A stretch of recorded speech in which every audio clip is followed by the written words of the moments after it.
కీర్తనల గ్రంథములో నుండి 6వ కీర్తన. యెహోవా, నీ కోపము చేత నన్ను గద్దింపకుము, నీ ఉగ్రతతో నన్ను శిక్షింపకుము. యెహోవా, నేను కృషించియున్నాను, నన్ను కరుణించుము. యెహోవా, నా ఎముకలు అదరుచున్నవి, నన్ను బాగుచేయుము. నా ప్రాణము బాగుగా అదరుచున్నది. యెహోవా, నీవు ఎంతవరకు కరుణింపకయుందువో, యెహోవా, తిరిగి రమ్ము, నన్ను విడిపింపుము. నీ కృపను బట్టి నన్ను రక్షించుము. మరణమైన వారికి నిన్ను గూర్చిన జ్ఞాపకం లేదు. పాతాళములో ఎవరు నీకు కృతజ్ఞతాస్తుతులు చెల్లించుదురు? నేను మూలుగుచు అలసియున్నాను. ప్రతి రాత్రియు కన్నీరు విడుచుచు నా పరుపు తేలచేయుచున్నాను.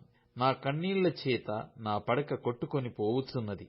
విచారము చేత నా కన్నులు గుంటలు పడుచున్నవి. నాకు బాధ కలిగించు వారి చేత అవి చివికియున్నవి. యెహోవా నా రోదన ధ్వని వినియున్నాడు. పాపము చేయు వారలారా, మీరందరూ నా యుద్ధ నుండి తొలగిపోవుడి. యెహోవా నా విన్నపము ఆలకించియున్నాడు. యెహోవా నా ప్రార్థనను అంగీకరించును. నా శత్రువులందరూ సిగ్గుపడి బహుగా అదరుచున్నారు. వారు ఆకస్మికముగా సిగ్గుపడి వెనుకకు వెలుదురు.